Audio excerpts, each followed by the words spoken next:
ஒரு இந்த விஷயத்தை காங்கிரஸ் இங்கே காங்கிரஸ் சப்போர்ட்டோடு நம்ம இங்கே கவர்மெண்ட் நடத்திட்டு இருக்கிறோம். கர்நாடகா கிட்ட நம்ம வாலியன்ட்ராக போய் இந்த தண்ணி விஷயத்தை பேச வரோன்ட்டு வேற பக்கத்து நாடுகளுக்கிடையே இருக்கக்கூடிய பிரச்சனைகளையே பேசி தீர்க்கும்போது நாம் ஏன் இதை பேசி தீர்க்கக்கூடாதுன்ட்டு நான் தான் முடிவெடுத்தேன். அதனால் ஒரு அவமானம் ஏற்பட்டது அப்படின்னா இந்த மக்களுக்காக அதை தாங்கிக் கொள்ளவும் நான் தயாராக இருக்கிறேன் அப்படின்னு சட்டமன்றத்தில் சார் திரு விஜய் பேசின அந்த டயலாக் கேட்கும்போது அப்படியே பயங்கர எமோஷ்னலாக இருந்ததுன்னு. ஆனால் இந்த விவகாரத்தை பொறுத்தவரை ஒரு 3 பேரை கொன்று இருக்காங்க அப்படிங்கிற இந்த விஷயத்தை மிக சாதாரணமாக இந்த அரசு கையாண்டு கொண்டு இருக்கிறதா? நீங்க முதுகெலும்பு இல்லாத அரசான்னு கேட்டீங்க. நான் எனக்கு சொல்றதுல எனக்கு எந்த தயக்கமும் கிடையாதுன்னு நீங்க சொன்னது சொல்லணும்னா கூட நீங்க முன்மொழிந்தீங்க, நான் வழிமொழிகிறேன். ஆமா, முதுகெலும்பு இல்லாத அரசான்னு கேட்டீங்க. கையாலாகாத முதலமைச்சர் அப்படி கூட சொல்லலாம். ஏன்னா நீங்க நல்லா கவனிக்கணும், சிவகுமார் கர்நாடகா சார், அதை நான் ஏன் சொல்றேன்ட்டு நீங்க தயவு செஞ்சு நீங்க புரிஞ்சுக்கணும். நான் அதை ஏன் சொல்றேன்னு சொல்லிட்டு, தமிழ்நாடு அரசாங்கம் ஹியூமன் வைல்ட் பிக் கான்ஃப்ளிக்ட்னு சொல்லிட்டு ஒரு பெரிய ஒரு ஆய்வறிக்கை விட்டது கடந்த அரசு தான் சர்க்குலர் போட்டது. ஊருக்குள்ள வர காட்டு பன்னியை கூட நீங்க சுடக்கூடாதுன்னு சொல்லிட்டு, சரியா?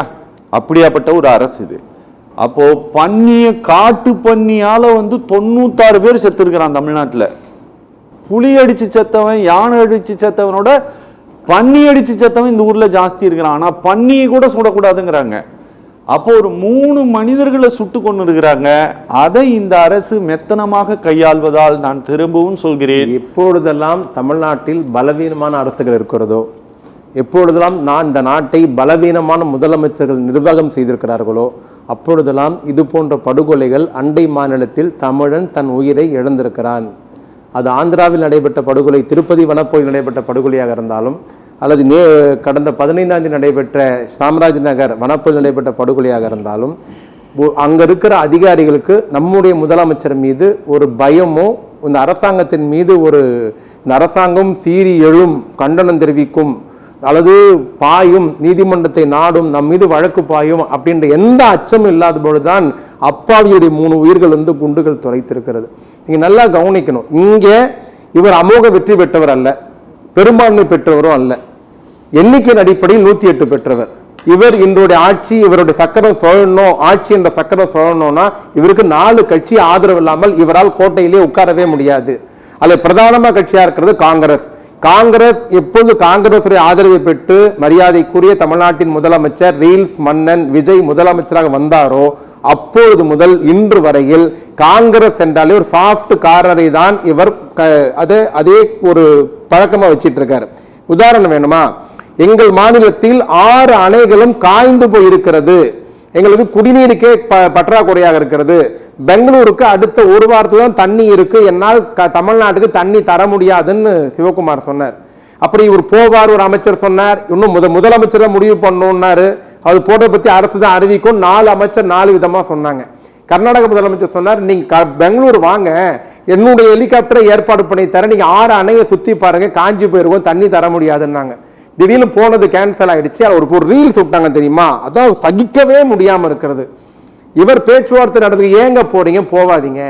உடனே அவங்களுடைய அந்த ரீல்ஸுடைய ஃபாலோவர்ஸ் இருக்காங்கல்ல, அவங்களுடைய ரசிகர்லாம் ஏதோ இந்தியா தோன்றிய காலத்திலிருந்து காவேரி பிரச்சனை முதல் முறை விஜய் தான் பேச்சுவார்த்தைக்கு போற மாதிரி ஒரு இதை கலப்பி விட்டாங்க.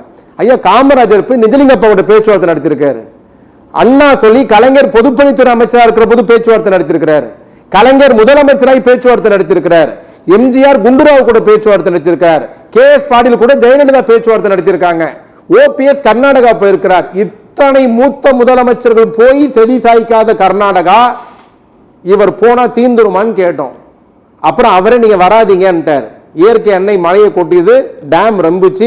எந்த முதலமைச்சர் காஞ்சி போயிருக்கனாரோ அந்த முதலமைச்சர் கர்நாடகாவில் சொல்றாரு, இப்பொழுது தன் டேம்ல இருந்து தண்ணீர் திறந்து விடலன்னா டேமுக்கெல்லாம் ஆபத்து, ஆகவே உபரி நீரை திறந்து விட்டு.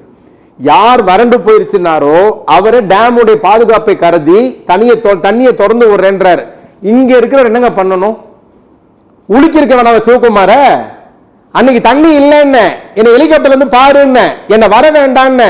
இப்ப நீயே சட்டமன்றத்தில் ஸ்டேட்மெண்ட் கொடுக்கிற எல்லா அணையும் நிரம்பி வழியுதுன்ட்டு. அப்ப தமிழ்நாடு தர வேண்டிய உரிமை நீரை 15 டிஎம்சி தரணும்ட்டு காவேரி கண்காணிப்பாளைய சொல்லிருக்கு. குடியான்னு சொல்ற தைரியம் தமிழ்நாட்டு முதலமைச்சருக்கு இருக்கா? கேட்கிறாரா? இவ பேசுனது என்ன தெரியுமா? ஸ்டாலின் அங்கிள் லெட்டர் எழுதி தூங்க போயிட்டா போதுமான்னாரு. இலங்கை ராணுவம் தமிழக மீனவர்களை தாக்குது, கைது பண்ணிருக்குன்னு 14 லெட்டர் இவர் மோடிக்கு எழுதி இவர் தூங்க போயிட்டார். நான் ஆட்சிக்கு வந்த மறுநாள் சிட்டிக்கு போட்டாரு.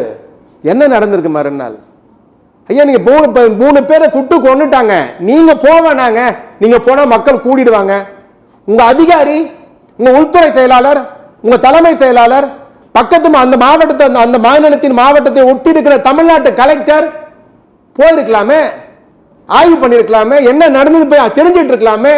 இல்ல தமிழ்நாடு அரசு ஒரு அனைத்து கட்சி குழு அனுப்பி இருக்கலாமே. இல்ல அரசு மட்டுமே அதிகாரியை கொண்டு உண்மை கண்டறியும் குழு அனுப்பி இருக்கலாமே.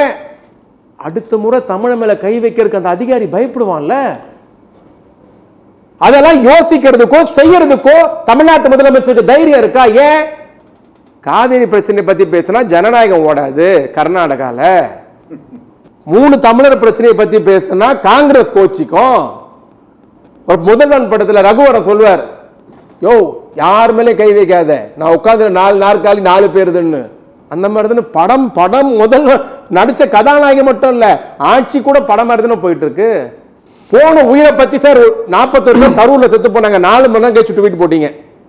அது எங்க தாப கேடு. அதையும் அங்க ரசிகர்லாம் அவங்க கூட்டம்லாம் ஏத்துக்குச்சு, எங்க அண்ணா அப்படிதான்ட்டு. அது தமிழ்நாட்டில் எழுதப்படாத விதி அது. ஆனா நீங்க முதலமைச்சர் ஆயிட்டீங்க, சர்வ அதிகாரம் உங்ககிட்ட இருக்குங்க, டிஜிபி முதல் கொண்டு எல்லா போலீஸ் உங்ககிட்ட இருக்கு. ஏங்க வாய் மூடி மௌனமா இருக்கிறீங்க?